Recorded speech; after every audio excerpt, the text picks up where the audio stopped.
Jadi Culatanha Sangkaya Sutta ini sebenarnya merupakan khotbah pendek ya tentang hancurnya nafsu keinginan. Ya Ibu Bapak bisa menemukan ini di dalam kitab suci Majjhima Nikaya. Ya Majjhima Nikaya. Nah, apa saja sebenarnya yang melatar belakangi ya sutta ini, saya akan menjelaskannya di sini ya. Jadi latar belakang sutta ini adalah pertanyaan dari Dewa Saka kepada Sang Buddha. Nah, pada saat itu Sang Buddha sedang berdiam di Sawati di Taman Timur di istana Ibu Migara. Ya, Ibu Migara itu siapa? Ada yang tahu? Ibu Migara ini artinya adalah Ibu Wisaka. Ya, jadi Ibu Migara ini adalah nama lain dari Ibu Wisaka. Ya, Taman Timur di Istana Ibu Migara ini maksudnya adalah di Wihara Pubarama. Ya, persembahan dari Ibu Wisaka. Nah, pada saat itu, ya, Dewa Saka, penguasa para dewa mendatangi yang terberkahi. Setelah menghormat kepada beliau, beliau berdiri di satu sisi dan bertanya kepada Sang Buddha. Pertanyaannya adalah sebagai berikut. Yang mulia, secara ringkas, bagaimanakah seorang biku terbebas melalui hancurnya nafsu keinginan? Orang yang telah mencapai tujuan tertinggi, jaminan tertinggi untuk bebas dari belenggu. Kemudian kehidupan suci tertinggi, tujuan tertinggi. Ia yang terkemuka di antara para dewa dan manusia. Nah, Dewa Saka ingin mengetahui bagaimana caranya untuk seorang biku itu bisa terbebas ya dari nafsu keinginan. Kemudian juga bisa mencapai tujuan tertinggi, memiliki jaminan tertinggi dan untuk bebas dari belenggu. Ya, belenggu kotoran batin tentunya di sini. Nah, kemudian juga bisa menjalani kehidupan suci yang tertinggi. Bagaimana caranya? Ya. Kemudian Sang Buddha menjawab, ya, jawaban Sang Buddha adalah seperti ini. Di sini, wahai penguasa para dewa, seorang biku telah mendengar bahwa tidak ada sesuatu pun yang pantas dilekati. Atau juga ada terjemahan, tidak ada segala hal ya di dunia ini yang patut untuk dilekati, yang patut untuk dilekati. Ya, sabik damanalang abiniwesaya dalam istilah palinya demikian. Ketika seorang biku telah mendengar bahwa tidak ada sesuatu pun yang pantas dilekati, secara langsung dia mengetahui segalanya. Setelah secara langsung mengetahui segalanya, dia sepenuhnya memahami segalanya. Ya, setelah sepenuhnya memahami segalanya, maka perasaan apapun yang dia rasakan, tidak peduli menyenangkan atau menyakitkan, atau bukan menyakitkan pun bukan menyenangkan, dia berdiam merenungkan ketidakkekalan di dalam perasaan-perasaan itu. Merenungkan pudarnya, merenungkan penghentiannya, dan merenungkan pelepasannya. Ya, nah dengan merenungkan demikian, dia tidak melekati apapun di dunia ini. Sehingga ketika dia tidak melekat, dia menjadi tidak gelisah. Ketika tidak ada kegelisahan, secara pribadi dia telah mencapai nibbana, yaitu kepadaman semuanya. Nah, Sang Buddha sebenarnya menjelaskan di sini yang dimaksud mengetahui segalanya ini apa? Apakah seorang biku itu bisa mengetahui segala hal? Tidak sebenarnya. Ya, segalanya ini berhubungan dengan ya panca niwarana, ya. Kemudian juga 6 landasan indria atau 12 ya landasan ya indria dan 18 unsur. Ya, 18 unsur. Jadi ketika seorang biku ya mampu melihat apapun yang muncul, yang sedang berproses dan yang lenyap. Ya, di dalam indria mata, indria telinga, indria hidung, indria lidah, indria sentuhan, ya. Kemudian indria batinia beserta dengan objeknya, dengan kesadaran apapun yang muncul saat itu, dan itu dilihat sebagai sesuatu yang tidak kekal. Kemudian juga sesuatu yang di sana ada duka, ya ada penderitaan yang tidak bisa bertahan, ya. Kemudian di sana juga ada faktor-faktor yang disebut sebagai kondisi anatta, ya. Maka dalam setiap kondisi objek-objek itulah ya beliau melihat hanya sekedar melihat. Kemudian mendengar juga hanya sekedar mendengar. Mencium hanya sekedar mencium, ya merasakan hanya sekedar merasakan, ya. Bahkan penderitaan ataupun kesenangan secara batiniah pun itu hanya sekedar ya penderitaan dan kesenangan secara batiniah yang ditimbulkan oleh kondisi-kondisi perasaan yang memunculkan ya keinginan-keinginan ya. Nah, ini harus dipahami juga. Nah, begitu seorang biku ini tidak muncul keinginan, tidak muncul kemelekatan ya terhadap objek-objek yang ditangkap oleh indria-indria tersebut, nah batinnya menjadi tidak gelisah, batinnya menjadi tidak melekat. Nah, di mana tidak ada kemelekatan, tidak ada kegelisahan tersebut, ya, maka di sana ada kepadaman dari keinginan itu. Dan itulah yang disebut sebagai kondisi nibbana. Ya, seperti itu. Nah, kemudian Sang Buddha lebih lanjut, ya, ia memahami kelahiran telah dihancurkan, kehidupan suci telah dijalani, apa yang harus dilakukan telah dilakukan, dan tidak ada lagi kelahiran di dalam dumadi apapun. Ya, kalau Ibu Bapak kemarin juga mendengar ya uraian Dhamma yang disampaikan oleh Samanera Dhammasiri, bahwa yang dimaksud sebagai kondisi kemampuan untuk melihat fenomena tidak kekal, ya penderitaan, ya dan anatta itu kapan? Saat ini.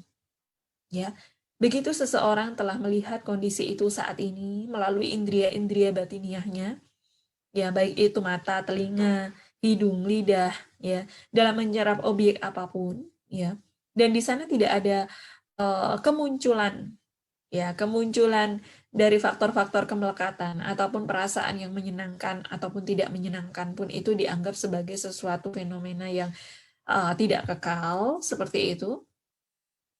Ya maka ya kehidupan suci itu telah dijalani juga. Nah, melihat objek-objek dengan penyadaran sepenuhnya, ya, dengan kebijaksanaan, dengan sati, dengan sampajana, itulah yang dimaksud dengan kondisi ketika seorang biku mampu, ya, menghancurkan keinginan pada momen di mana munculnya perasaan-perasaan atau pada momen bahkan saat kontak indria itu sendiri. Ya. Nah, yang dimaksud di sini Sang Buddha juga memahami sepenuhnya kondisi itu mengarahkan pada hancurnya kelahiran. Jadi ketika keinginan tidak lagi muncul, ya kemelekatan tidak muncul, di situ sepenuhnya padam. Ya berbagai macam aspek yang menimbulkan kemelekatan dan keinginan itu padam. Dan itulah yang disebut sebagai kondisi nibbana.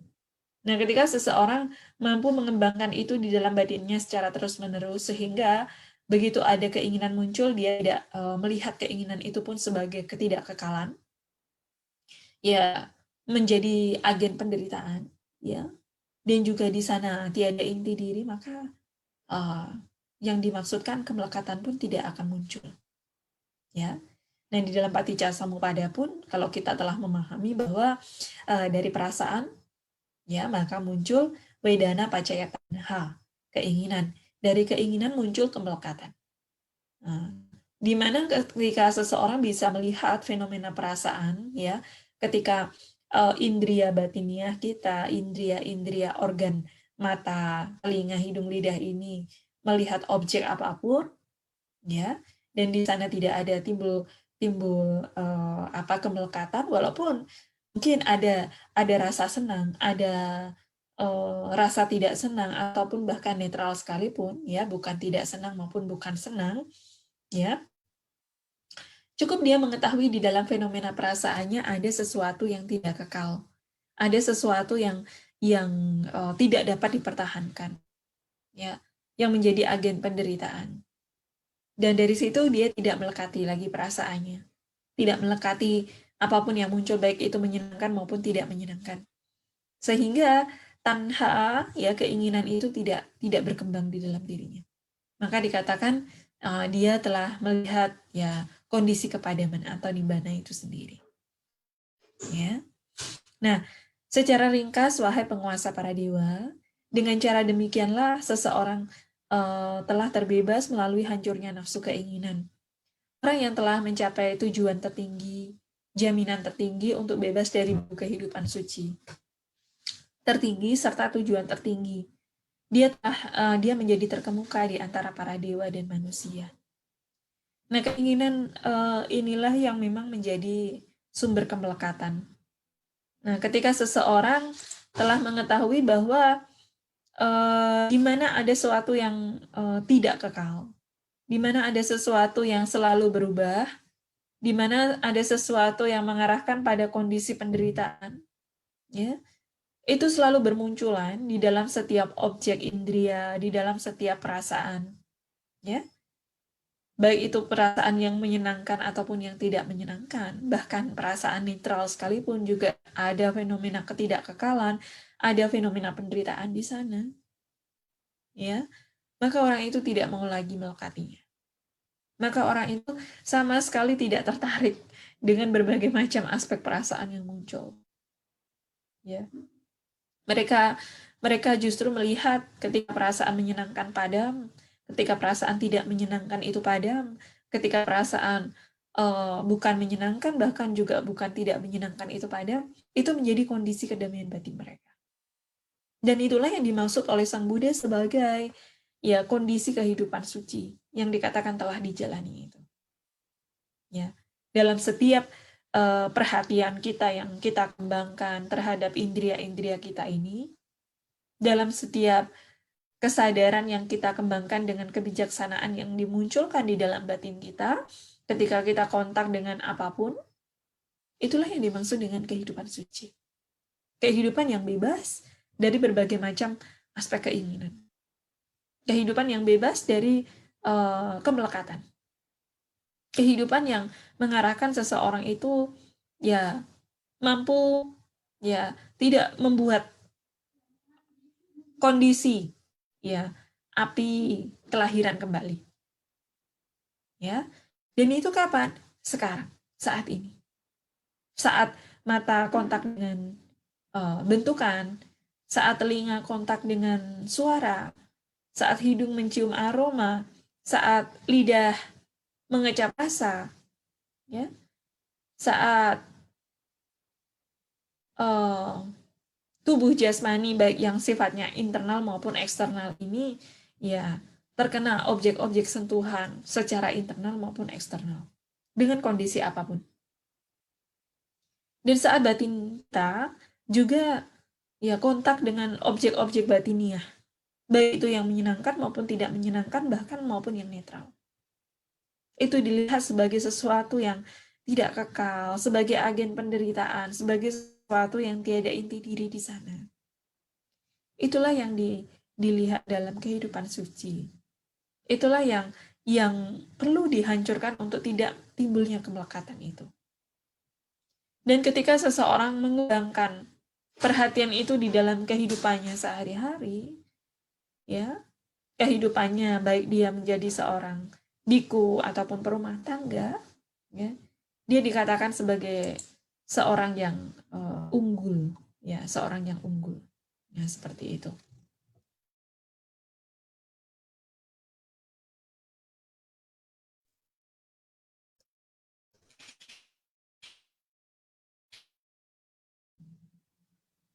Kemudian Dewa Saka ini meninggalkan Sang Buddha setelah mendapatkan jawaban dari Sang Buddha. Ya. Jadi Dewa Saka meninggalkan Sang Buddha ketika mendapatkan jawaban dari Sang Buddha. Nah, apa yang kemudian dilakukan oleh Dewa Saka? Yang dilakukan oleh Dewa Saka akhirnya kembali ke alam dewa lagi, ya, meninggalkan Sang Buddha dan kemudian menuju ke alam dewa lagi. Ya. Nah, begitu menuju ke alam dewa, ya, pada saat itu Bante Moggallana ya meragukan, sebenarnya bukan meragukan, ingin mengetes, ya, ingin mengetes apakah Saka ini benar-benar ya memahami apa yang disampaikan oleh Sang Buddha terkait dengan pertanyaannya tadi. Apakah Dewa Saka ini benar-benar mengetahui apa yang Sang Buddha katakan dengan jelas, ya, terkait dengan jawaban-jawaban yang Sang Buddha sampaikan, bahwa segala hal di dunia ini tidak pantas untuk dilekati. Itu sebagai suatu kondisi untuk sepenuhnya mampu menjalankan kehidupan suci. Ya. Nah, kemudian walaupun Saka sudah bergembira dengan jawaban Sang Buddha, merasa puas dengan jawaban Sang Buddha, tetap beliau kembali ke alam dewa. Nah, pada kesempatan itu Bante Moggallana ya datang ke istana Dewa Saka ya di alam dewa. Nah, Dewa Saka menyambut bahagia juga kedatangan Bante Moggallana di alam dewa tersebut ya. Nah, kemudian Bante Moggallana ya, duduk ya mendatangi Dewa Saka di alam 33 dewa dan beliau menanyakan ya terkait dengan pertanyaan yang ditanyakan oleh Dewa Saka dan apakah sudah mengerti jawaban dari Sang Buddha ya. Jadi Bante Moggallana karena sakti ya sangat mudah sekali ya sampai di alam dewa. Diceritakan demikian di dalam sutta ini. Nah, kemudian ketika Dewa Saka menyambut kedatangan Yang Mulia Maha Moggallana ya dan mempersilahkan Bante Moggallana itu duduk ya di tempat yang memang disediakan oleh Dewa Saka dengan Dewa Saka duduk lebih rendah ya dengan menghormat Bante Moggallana. Dewa Saka ini ditanya oleh Bante Moggallana, Kosya, bagaimanakah yang terberkahi menyatakan kepadamu secara ringkas pembebasan melalui hancurnya nafsu keinginan? Akan baik jika kita juga bisa mendengar pernyataan itu. Jadi di situ dikatakan banyak sekali juga para dewa yang berkumpul. Nah, kenapa Bante Moggallana memanggil Dewa Saka itu dengan sebutan Kosya? Karena di sini Kosya ini adalah nama lain dari Dewa Saka ya, nama panggilan khusus dari Bante Moggallana kepada Dewa Saka, Kosya. Ya. Jadi artinya itu Kosya ini adalah ya burung hantu, dikatakan begitu. Ya. Nah, Bante Moggallana yang baik, ini jawaban Dewa Saka. Kami amat sibuk sekali.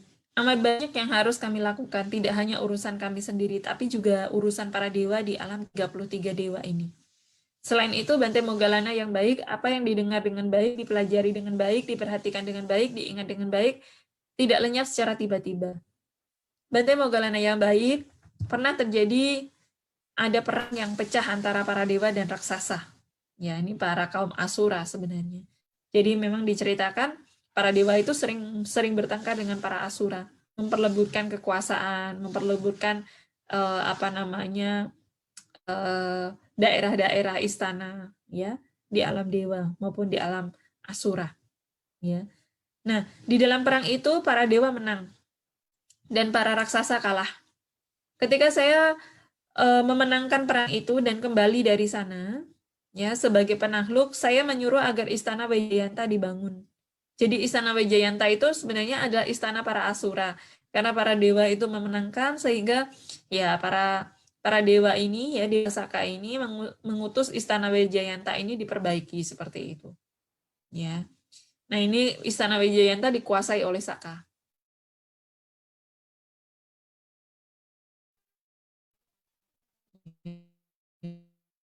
Wijayanta memiliki 100 menara. Dan di setiap menara memiliki 700 ruang di atas lantai. Memiliki ruang di lantai atas. Dan setiap ruang di lantai atas memiliki 7 peri. Ya. Dan setiap peri mempunyai 7 pelayan. Nah, maukah Bante melihat keelokan istana Wijayanta, Bante Moggallana yang baik, ya, yang mulia Maha Moggallana menyetujui ya dengan berdiam, walaupun tidak menjawab dengan jawaban iya, tapi Bante Moggallana itu menyetujui undangannya Saka. Jadi Saka ini ketika ditanya Bante Moggallana tidak langsung menjawab jawaban yang diberikan oleh Sang Buddha, tapi malah justru mengatakan untuk menjawab pertanyaan itu sangat sibuk sekali, ya. Urusan menyelesaikan urusan para dewa, ya. Kemudian juga justru memamerkan istana Wijayanta dari hasil kemenangan Dewa Saka ini, ya, dari lawan ya para Asura, ya. Nah, Bante Moggallana masih mengikuti saja apa kemauan dari Dewa Saka ini, ya. Nah, kemudian setelah itu Yang Mulia Bante Moggallana mengikuti ya pergi ke Istana Wijayanta yang sangat indah, yang sangat megah seperti yang tadi diceritakan oleh Dewa Saka tadi ya. Kemudian Saka penguasa para dewa dan Raja Wesawana, nah ini raja para asura ya, para yaka, maaf para yaka. Jadi Raja Wesawana yang agung mengajak Yang Mulia Mahamoggallana berjalan ke semua penjuru dan menjelajahi Istana Wijayanta. Ya, lihatlah Bante Moggallana yang baik, keelokan Istana Wijayanta ini. Lihatlah Bante Moggallana yang baik, keelokan Istana Wijayanta ini. Ya, terus begitu. Jadi sepanjang di mana Bante Moggallana itu diajak berkeliling ke istana, ya, selalu menunjukkan lihatlah istana yang baik ini. Ya, dengan jelas seperti itu, terus menerus. Ya. Begitu diberikan sebuah uraian penjelasan tentang keindahan, ya, Istana Wijayanta itu, ya. Kemudian Bante Moggallana pun juga memuji, ya, keunggulan dari kebaikan atau jasa dari Dewa Saka itu. Ya. Nah, begitu mendapatkan pujian itu sebenarnya di dalam batin ya Bante Moggallana juga berpikir, ya, juga muncul pemahaman bahwa Dewa Saka ini sedang lalai, ya. Dia merasa tinggi, ya, merasa tinggi karena kualitas kebajikan yang pernah dia lakukan sehingga memperoleh kondisi-kondisi yang sangat menyenangkan di alam dewa tersebut. Ya. Nah, begitu tadi pujiannya itu, hal ini memberikan pujian bagi Yang Mulia Kosya sebagai orang yang dahulu telah melakukan tindakan jasa. Dan kapanpun makhluk-makhluk manusia melihat apapun yang elok, mereka mengatakan, Tuan-tuan, hal ini memberikan pujian bagi para dewa di alam 33 dewa.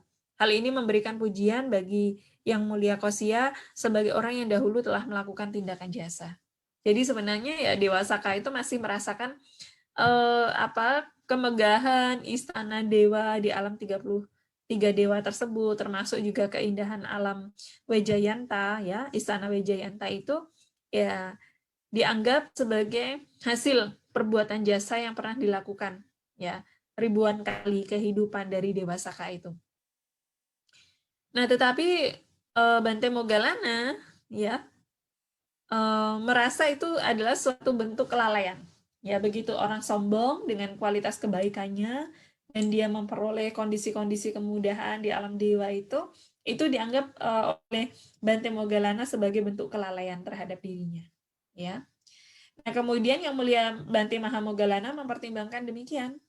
Makhluk halus ini sungguh hidup amat sangat lalai. Ya.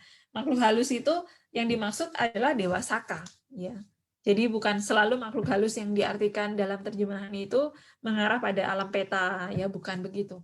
Tapi alam dewa pun juga disebut sebagai makhluk halus karena mereka ya tidak nampak secara kasat mata oleh mata manusia biasa seperti itu.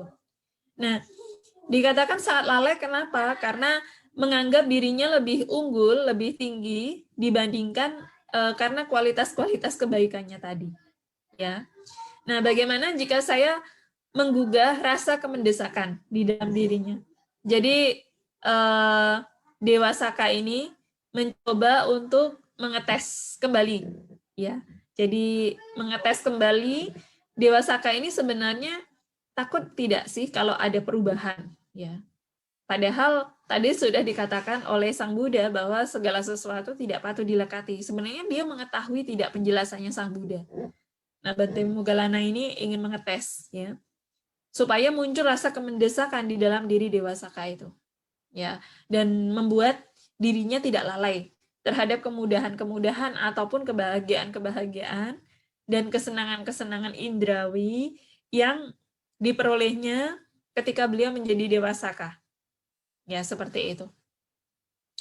Nah, kemudian Yang Mulia Mahamoggallana mempertunjukkan perbuatan dengan kekuatan kesaktiannya di alam di Istana Wijayanta itu. Ya. Apa yang dilakukan oleh Bante Moggallana? Ya, Bante Moggallana ini karena memang terkenal sangat sakti ya. Dengan ujung jari kakinya beliau membuat ya sebuah kekuatan besar ya di dalam batunya hingga mampu menggetarkan istana Wijayanta. Ya, istana para dewa yang sangat besar, sangat megah ya.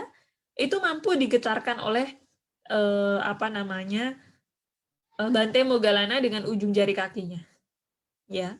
Nah, begitu istana ini bergetar ya, ternyata itu pun juga mengguncangkan ya kondisi batin Dewa Saka.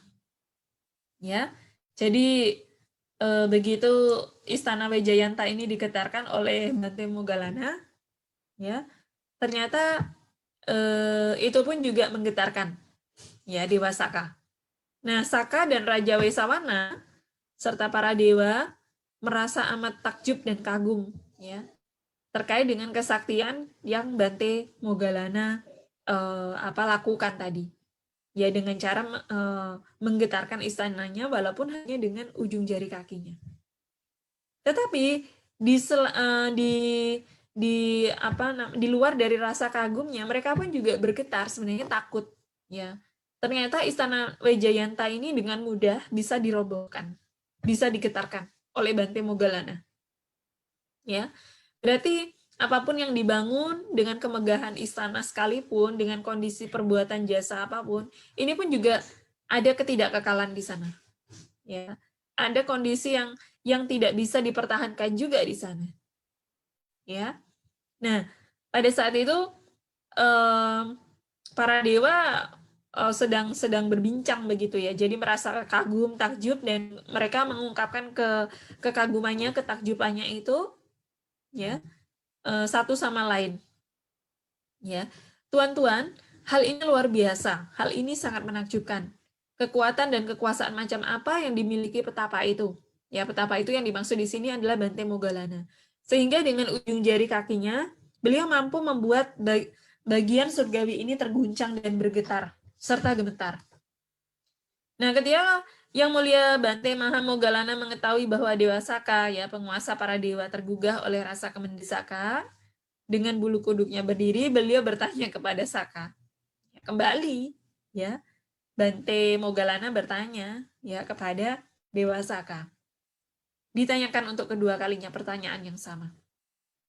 Kosia, bagaimana yang terberkahi secara ringkas menyatakan kepadamu pembebasan melalui hancurnya nafsu keinginan. Akan baik jika kita juga bisa mendengarkan ya pertanyaan itu.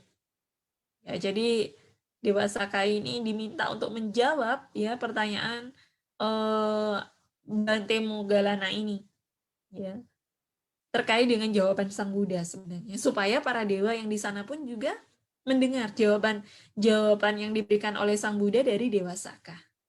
Ya, seperti itu. Nah, tetapi ya karena sudah apa namanya? Dewa Saka sudah selesai pamernya ya. Pamer itu Istana Wijayanta ya, selesai menunjukkan kemegahan-kemegahan Istana Wijayanta kepada Bante Moggallana ya dan juga para dewa di sana. Nah, baru Dewa Saka ini menjawab pertanyaan dengan detail apa yang dikatakan oleh Sang Buddha di dalam alam surga itu. Ya. Nah, Bante Moggallana diberitahu oleh Dewa Saka. Ya, karena Saka mulai gemetar ya terkait dengan kesaktian Bante Moggallana yang mampu menggentarkan Istana Wijayanta. Ya. Nah, Dewa Saka berkata begini, Bante Moggallana yang baik, yang terberkahi, memberitahu saya. Ya, jadi Sang Buddha memberitahu, ya, diulang. Di sini, wahai para penguasa, para dewa, seorang biku telah mendengar bahwa tak ada sesuatu pun yang pantas dilekati. Ketika seorang biku telah mendengar bahwa tidak ada sesuatu pun yang pantas dilekati, secara langsung dia mengetahui segalanya. Setelah secara langsung mengetahui segalanya, dia sepenuhnya memahami segalanya. Setelah sepenuhnya memahami segalanya, maka perasaan apapun yang dia rasakan, tidak peduli itu menyenangkan atau menyakitkan, ya, atau bukan menyakitkan pun bukan menyenangkan, dia berdiam merenungkan ketidakkekalan di dalam perasaan-perasaan itu. Dengan merenungkan pudarnya, merenungkan penghentiannya, merenungkan pelepasannya, dengan merenungkan demikian, dia tidak melekati apapun di dunia ini. Ketika tidak melekat, dia menjadi tidak gelisah. Ya, dan ketika tidak gelisah, secara pribadi dia mencapai nibbana. Sebenarnya melalui hal ini, ya, Dewa Saka ini juga ingin menjelaskan bahwa apapun kesenangan-kesenangan di alam dewa sekalipun, itu bukan menjadi tujuan dari kehidupan suci. Apapun yang membahagiakan di alam dewa sekalipun atas perbuatan-perbuatan jasa yang dilakukan oleh seseorang, itu juga bukan menjadi tujuan dari kehidupan suci. Tujuan dari kehidupan suci yang dikatakan oleh Sang Buddha adalah ya bebas dari kemelekatan itu sendiri. Terkait dengan aspek-aspek perasaan menyenangkan maupun tidak menyenangkan maupun netral itu sendiri. Sehingga seseorang yang sudah terbebas dari kemelekatan, dia menjadi tidak gelisah. Dengan menjadi tidak gelisah, ya batinnya menjadi padam sepenuhnya. Mampu merealisasi padamnya dari kemelekatan itu sendiri. Ya. Nah, mendengar jawaban dari Dewa Saka yang sama persis apa yang dikatakan oleh Sang Buddha, ya. Bante Moggallana merasa bahagia dan puas dengan jawaban Dewa Saka itu. Nah, para dewa yang mendengar itu pun juga merasa bahagia pada saat itu. Dan begitu Bante Moggallana ini merasa puas, bergembira, Bante Moggallana dengan secepat kesaktiannya, ya dikatakan semudah kecepatannya itu semudah seseorang itu merentangkan tangannya seperti ini. Berarti itu sangat cepat sekali. Ya. Bante Moggallana kembali ke istana Ibu Migara bersama Sang Buddha. Ya. Kemudian ya beliau setelah datang kembali ke istana Ibu Migara, bertemu dengan Sang Buddha dan menceritakan kisah ini, kisah di alam dewanya kepada Sang Buddha. Ya. Nah, pada saat Bante Moggallana ya kembali ke alam manusia, ya bertemu dengan Sang Buddha, tetapi di alam dewa itu masih bergemerisik, masih membicarakan ya Bante Moggallana. Ya intinya memuji kesaktian dari Bante Moggallana tadi. Ya. Nah, para pelayan Saka dikatakan penguasa para dewa bertanya kepada Saka, "Tuan yang baik, apakah itu tadi gurumu?" Ya. Yang terberkahi, ya para dewa ini penasaran, siapa sih tadi yang petapa yang datang ke alam 33 dewa ini, ya. Apakah itu gurunya Dewa Saka? Seperti itu. Kemudian Dewa Saka berkata, bukan, tuan-tuan yang baik, itu tadi bukan guruku yang terberkahi, bukan Sang Buddha maksudnya ya. Beliau adalah salah satu sahabatku di dalam kehidupan suci. Yang mulia Maha Moggallana, dikatakan begitu. Ya, Dewa Saka menyatakan dirinya sebagai seorang sahabat, ya, sahabat dari Bante Moggallana.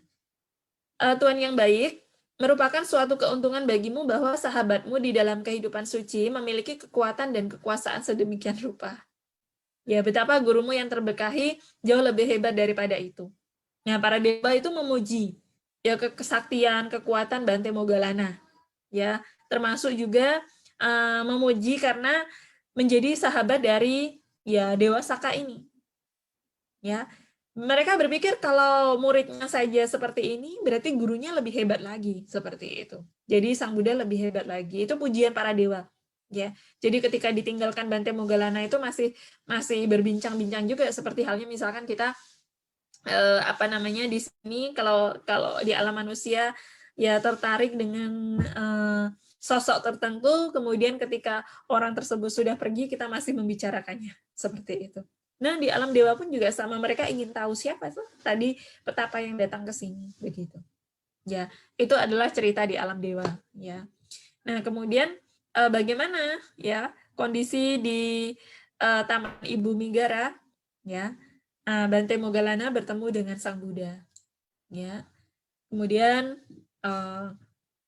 Bante Moggallana ini menghadap Sang Buddha dan bertanya kembali, Bante, apakah Bante ingat telah menyatakan secara ringkas ya kepada satu makhluk halus yang terkenal dengan sejumlah besar pengikut pembebasan melalui hancurnya nafsu keinginan. Ini yang dimaksud adalah kepada makhluk halus yang terkenal dengan sejumlah pengikut itu adalah Dewa Saka.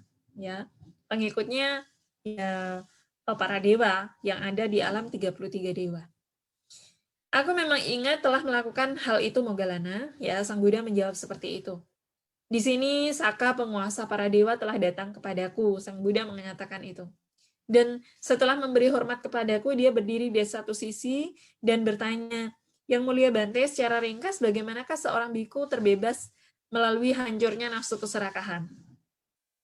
Orang yang telah mencapai tujuan tertinggi, jaminan tertinggi untuk bebas dari belenggu, dan kehidupan suci tertinggi. Tujuan tertinggi, ia yang terkemuka di antara para dewa dan manusia. Ya, nah, jadi pertanyaan dari Dewa Saka ini juga diulang kembali oleh Sang Buddha. Ya, karena atas dasar klarifikasi dari Bante Moggallana ini. Ya. Nah, kemudian Sang Buddha mengulang juga jawaban yang beliau berikan ya kepada Dewa Saka, diulang kepada Bante Moggallana. Ya. Nah, jawaban Sang Buddha juga sama. Ketika hal ini dikatakan, aku memberitahu dia. Ya, maksudnya memberitahu Dewa Saka, ya. Di sini, wahai penguasa para dewa, seorang biku telah mendengar bahwa tidak ada suatu apapun yang pantas dilekati. Ketika seorang biku telah mendengar bahwa tidak ada sesuatu apapun yang pantas dilekati, secara langsung dia mengetahui segalanya. Setelah secara langsung mengetahui segalanya, dia sepenuhnya memahami segalanya.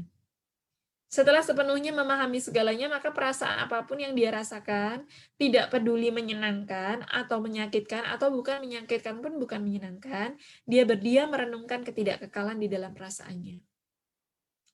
Dan perasaan itu mereka renungkan bagaimana pudarnya, bagaimana berhentinya, dan bagaimana mereka juga merenungkan pelepasannya.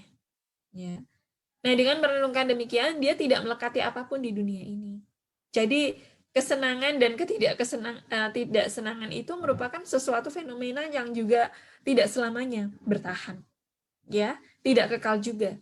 Karena tidak selamanya bertahan, karena selamanya juga tidak kekal, ya, sehingga tidak ada satupun yang patut untuk dilekati di dalam fenomena perasaan itu sendiri. Di dalam fenomena perasaan yang saya katakan adalah fenomena yang menyenangkan ataupun tidak menyenangkan maupun yang netral. Dan ketika perasaan itu menyenangkan ataupun tidak menyenangkan ataupun netral, ya, tidak dilekati, maka dia menjadi tidak gelisah, ya. Dan ketika tidak gelisah, secara pribadi dia mencapai nibbana. Dikatakan demikian oleh Sang Buddha. Dan dia memahami kelahiran telah dihancurkan, kehidupan suci telah dijalani, apa yang harus dilakukan telah dilakukan. Apa yang dimaksud di sini? Apa yang telah dilakukan, apa yang harus dilakukan telah dilakukan. Memiliki perhatian, memiliki kewaspadaan, memiliki kesadaran terhadap fenomena perasaannya yang memang tidak patut dilekati gitu. Ya, dan memunculkan pengertian bahwa apa yang tidak patut dilekati itu sebagai ya fenomena anicca, dukkha, dan anatta. Ya, tidak ada lagi kelahiran di dalam keadaan dumadi apapun. Secara ringkas, wahai para penguasa para dewa, ya, dengan cara demikian seorang biku terbebas melalui hancurnya nafsu keinginan. Dan ia menjadi terkemuka di antara para dewa dan manusia.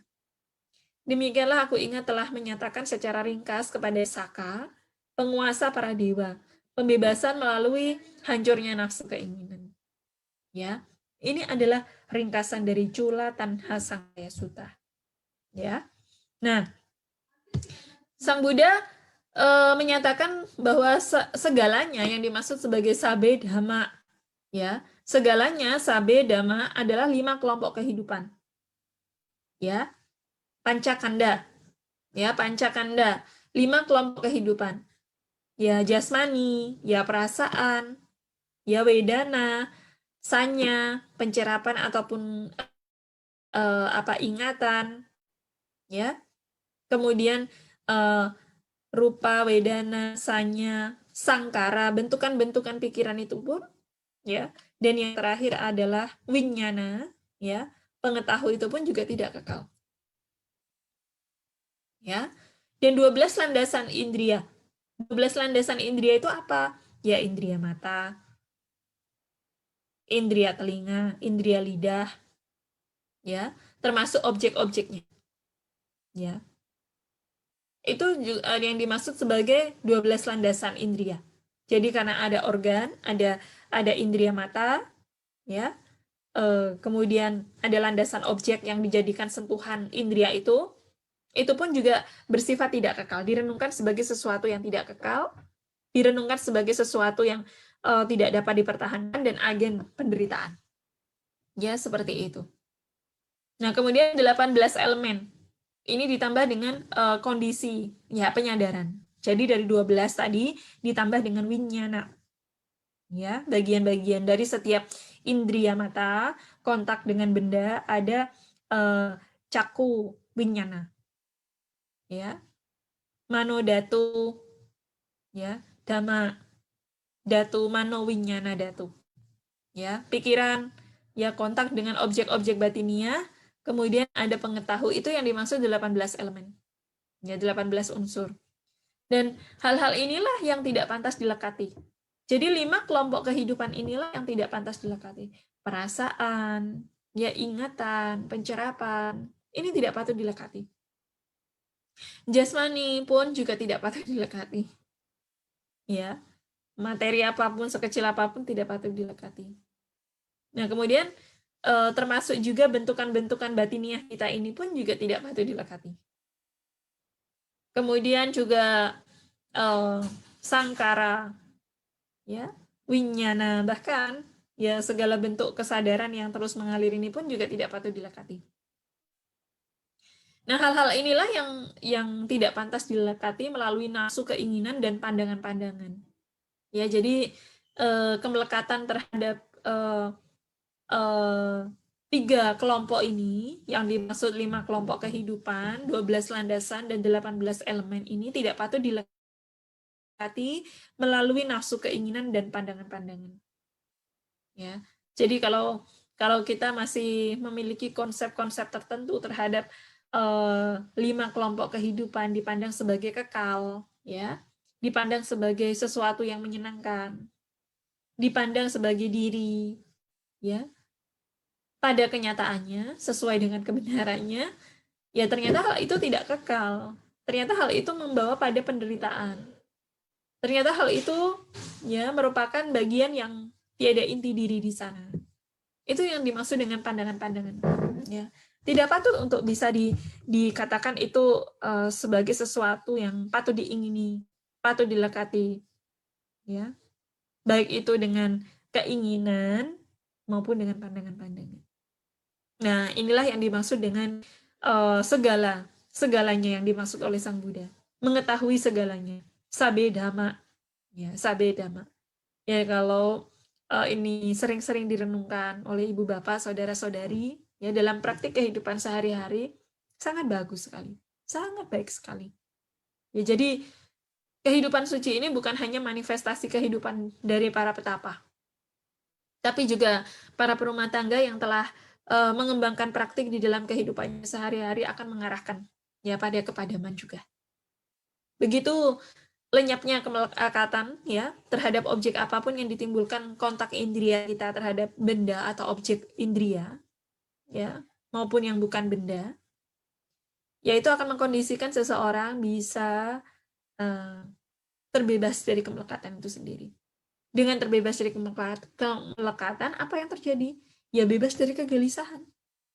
Dengan bebas dari kegelisahan, apa yang terjadi? Bebas dari kekhawatiran. Bebas dari kekhawatiran, apa yang terjadi? Ya, kedamaian batin. Ya, kepadaman sepenuhnya terhadap sesuatu yang membakar keinginan itu ataupun pandangan-pandangan itu. Ya. Nah, inilah yang dimaksud dengan bagaimana cara seseorang bisa menjalankan kehidupan suci, ya, menjadi yang tertinggi di antara para manusia dan para dewa, ya, dan telah mencapai, ya, sesuatu yang memang patut dicapai dalam menjalani kehidupan sebagai seorang biku, ya, meninggalkan kehidupan rumah tangga.